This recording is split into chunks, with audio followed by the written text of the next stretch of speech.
Welcome to Griffonomics. It is great to be here. We have a really fantastic deep dive lined up for you today. We absolutely do, because today we are setting our sights on a company that, well, on the surface, it might seem completely straightforward. Maybe even a little mundane. Right, a little mundane, but underneath, it is undergoing this massive fundamental transformation.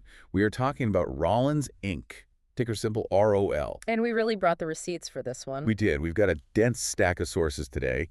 We are pulling from their 2025 annual report, the Q4 earnings call transcripts, their strategic investor presentations, and some very sharp independent analyst research. It's a lot to sift through. It is.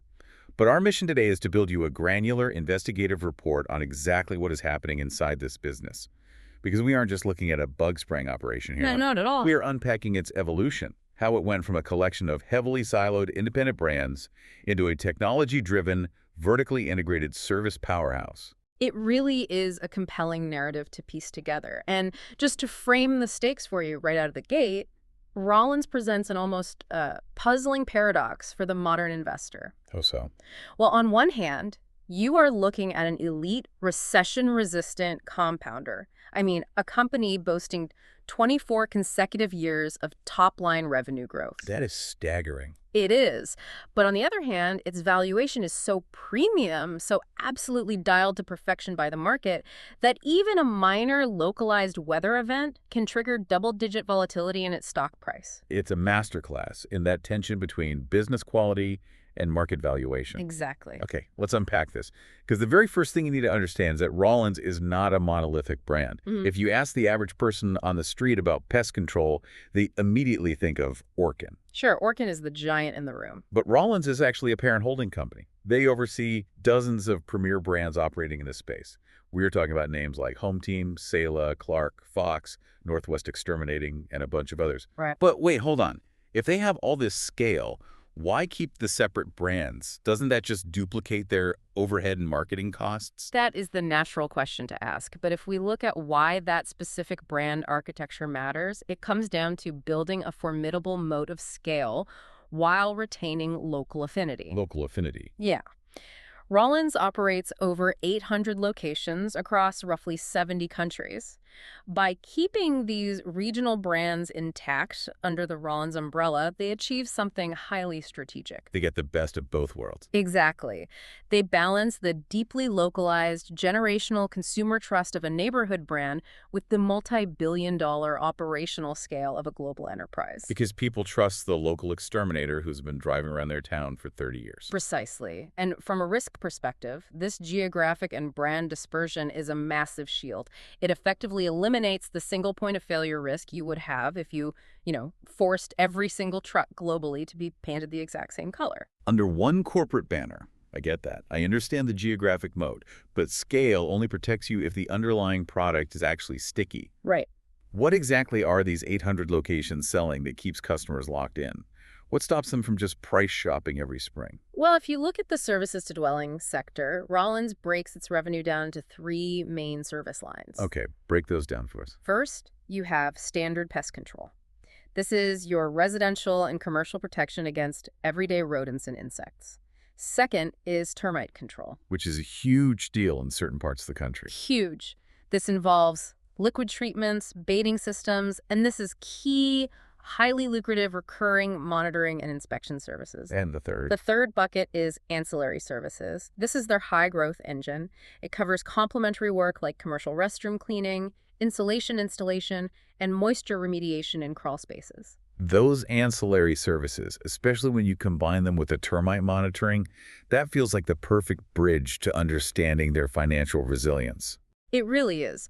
The pest control industry has historically been viewed as a reactionary, transactional business. Right. You see a bug, you panic, you call a guy, he sprays, and you never see him again until the next bug appears. Exactly. But Rollins has engineered a completely different model. They have shifted the psychology of the consumer from reaction to prevention. Here's where it gets really interesting. Think about how you pay your water or electricity bill. You don't question it, right? No, it's just a structural necessity of running your household. Exactly. Rollins has effectively turned pest control into a utility-like annuity.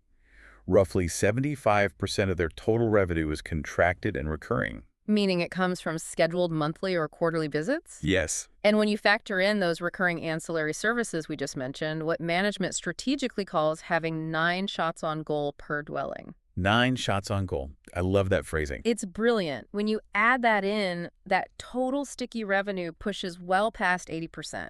Think about those shots on goal. Walk us through what that actually looks like in practice. Okay, so a technician is already at your house for a quarterly pest spray. While they are there, they notice dampness in the crawl space, and they offer a recurring moisture remediation plan. Or exclusion work to keep rodents out of the attic. Right. They are monetizing the same physical visit multiple ways.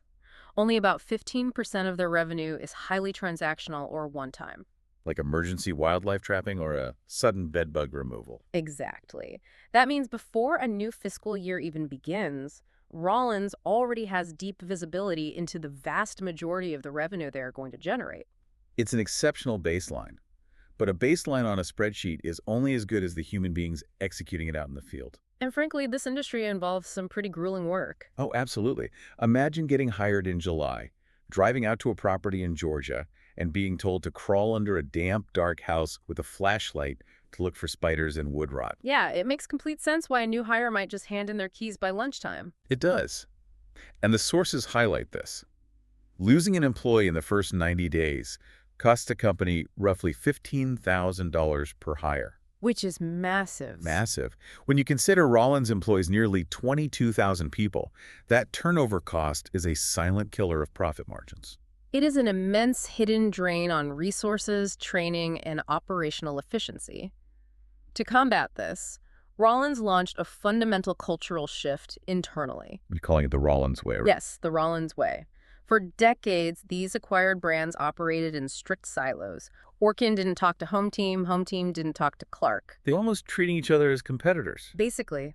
But now, they are intentionally breaking down those walls to improve both the employee experience and the bottom line. The numbers attached to that cultural pivot are honestly surprising. They really are. They launched a servant leadership program called the Co-Lab, specifically for their people managers, right alongside a heavy emphasis on a people-first mindset.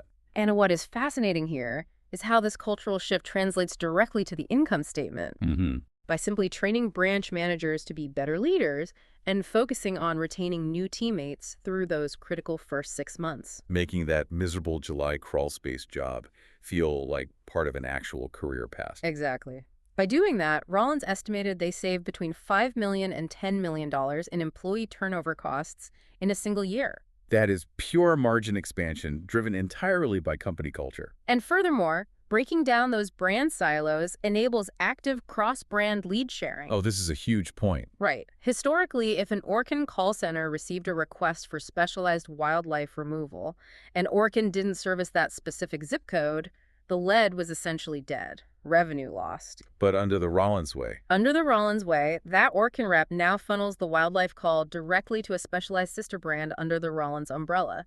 They are capturing revenue that used to just slip through the cracks. That feels like the kind of operational tightening you only see in very mature companies. Let's look at the financial realities and see how all this flows through to their fiscal 2025 results. The numbers are impressive. They are. In 2025, Rollins hit a record $3.8 billion in revenue. That is up 11% year over year.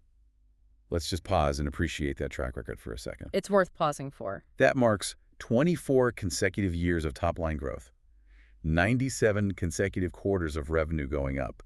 You simply don't see that kind of uninterrupted consistency very often. If we connect this to the bigger picture, it is not just about top-line growth. It is about the sheer efficiency of their cash generation. Because they are a route-based service business. Right. Their capital expenditure requirements are relatively low compared to heavy manufacturing or tech infrastructure. In 2025, they generated $650 million in free cash flow. That is a free cash flow conversion rate of 123%. Now, to contextualize that metric for you, a conversion rate over 100% means they are actually bringing in more pure cash than their reported net income. How does that even happen? It happens because non-cash expenses, like the amortization of all those brands they've acquired over the years, reduce their accounting profit, but don't actually cost them cash out of pocket today. It is the hallmark of a highly efficient, asset-light business model. Absolutely. And there is a hidden strength in those cash flow numbers that the headline reports somewhat obscure. The tax anomaly. Yes. They reported 12% free cash flow growth for the year. But that number was actually suppressed by a $22 million estimated tax payment. It was delayed due to Hurricane Helene disaster relief measures, Right. The IRS basically gave companies in affected areas a grace period. which pushed that cash outflow into this reporting period. If you exclude that anomaly, their adjusted free cash flow growth for 2025 was actually hovering right around 20%. And they achieved all of this while maintaining a highly prudent conservative balance sheet. Extremely conservative. Despite aggressively growing the business, Rollins sits at a net leverage ratio of just 0.9x. That is remarkably low, especially considering their internal target comfortably allows for up to 2.0x leverage. They also spent 2025 proactively modernizing their capital stack, didn't they? They did. They debuted on the bond market, successfully issuing $500 million in 2035 senior notes at a very low 5.25% coupon rate. Locking in cheap, long-term capital to fund their future endeavors. Exactly. Looking at this balance sheet, sitting at just 0.9x leverage and holding that much cheap capital, it almost feels overly conservative. It does beg the question. Why aren't they hunting bigger games? But before we get to their acquisition strategy, we have to talk about how they manage the assets they already have. The logistics of it all. Right. Imagine the sheer logistical nightmare of routing thousands upon thousands of trucks every single day to millions of homes and businesses. If a technician drives an extra 10 miles between houses, that's burned fuel and wasted wages. It adds up fast. How do you manage that efficiently at a global scale? This is where Rollins generates what analysts in our sources call technological alpha. It is a critical differentiator that separates them from the mom-and-pop local exterminators, They run their operations on a proprietary technology stack, right? known as BAW-SS, the Branch Operating Support System. They aren't just handing drivers a list of addresses and a map. They are utilizing AI-assisted route optimization. Because in any fleet business, your biggest enemy is windshield time. Exactly. The hours a technician spends driving between jobs, rather than actually servicing a client and generating revenue. So how does BOS fix that? By using AI to hyper-optimize schedules, predict traffic patterns, and maximize route density, they actively minimize that windshield time. Every minute saved driving is a minute applied to a new job, which directly and immediately expands their profit margins. And they have a similar technological advantage on the commercial side of the house, too, with a web reporting tool called Insight. Insight is huge for them. Think about a sprawling food processing plant or a pharmaceutical facility. Pest control there isn't just about spraying baseboards. It is a strict regulatory compliance issue. Right. Insight integrates Rollins' pest data directly into the client's corporate risk management protocols. So if an FDA inspector walks into that plant, the facility manager uses Insight to instantly prove their pest compliance. And that kind of digital integration makes Rollins so sticky. The switching costs for that commercial client to move to a cheaper local competitor become completely unappealing. You don't fire Rollins to save 5% on your bill if it means retraining your entire compliance department on a new software portal. Exactly. But the technology pivot isn't just happening out in the field, it is happening deep within the corporate office. The back office pivot. Right. Historically, because Rollins acquired so many independent brands, they ran on a patchwork of somewhat antiquated enterprise systems. One brand using a DOS program, another using Excel. Another using an early 2000s legacy system. It was messy. But right now, they are in the middle of a comprehensive 12 to 18-month rollout of Workday Enterprise Performance Management, or EPM. As they scale past $4 billion in revenue, this system gives corporate leadership one version of the truth. It allows them to standardize efficiency metrics, monitor real-time labor costs, and centralize procurement across all those dozens of brands we talked about earlier. That level of internal efficiency is great, but there is only so much juice you can squeeze from the back office. To maintain a 24-year growth streak, they have to be looking outward. Let's talk about their acquirer of choice engine. It's a massive, highly fragmented global market. We are talking about 30,000 to 33,000 competitors worldwide, and the vast majority of these are small, local operators generating under $50 million annually. It is an essentially infinite runway for consolidation, and Rollins has honed a very specific, emotionally intelligent pitch. I found this fascinating in the sources. When they approach a family-owned pest control business, say, a company founded by someone's grandfather 60 years ago. They don't pitch themselves as a ruthless corporate raider or a private equity firm looking to strip assets and fire the staff. They pitch themselves as a steward. Yes. They promise the founders that they will protect their family legacy, keep their local brand identity intact on the trucks, and most importantly, protect their employees. That messaging resonates deeply with founders who care about their communities, and it wins deals over higher bidding, more aggressive private equity firms. And they want a lot of them in 2025. They went on an absolute blitz. They completed 26 acquisitions and deployed $310 million. The crown jewel of that spending spree was a highly strategic $207.2 million acquisition of Sela Holdings. But wait, looking at the notes on Sela, they rely heavily on door-to-door sales. They do. Door-to-door is notoriously aggressive and incredibly difficult to manage from a brand reputation standpoint. How does that fit into the premium Rollins model? It is a calculated risk. But Sela is a perfect example of Rollins acquiring a new capability, not just a new customer list.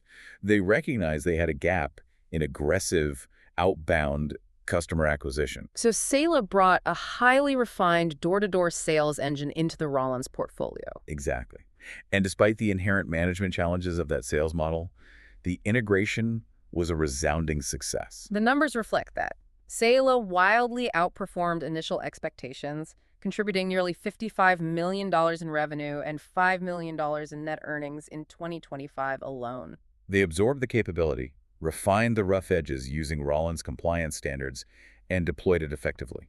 I still come back to their conservative balance sheet, though. With all this cash, a leverage ratio of just 0.9x, and a proven ability to integrate a complex acquisition like Sela, why are they spending $300 million on 26 small deals instead of just going out and buying a multi-billion-dollar competitor to instantly consolidate the market? That's because management operates on a very strict better before bigger philosophy. Better before bigger. They absolutely have the dry powder for a transformational mega deal if they wanted to pursue one.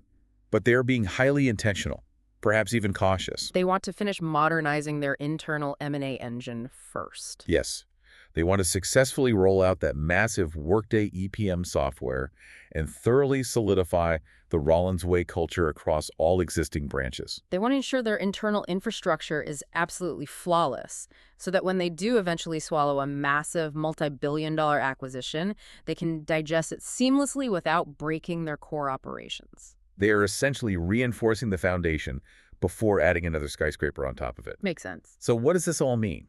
We have just spent the last section outlining a company with record-breaking growth, an impenetrable geographic and technological moat, an improving internal culture, and a pristine balance sheet. A nearly perfect setup. Yet, following their Q4 earnings release, Rollins' stock crashed 15% almost instantly. It feels completely disconnected from the reality of the business. Why did the market punish them so severely? This raises an important question about valuation and the unforgiving expectations of the public markets. Rollins is, by virtually every financial metric we have discussed, an exceptional company. But the market already knows that. Right. As a result, the stock is effectively priced for perfection. It trades at roughly 30 times its forward enterprise value to EBITDA and carries a steep price-to-earnings ratio of 46. To put that in perspective for you, that is an 18-turn premium compared to its closest global competitor, Rentokil.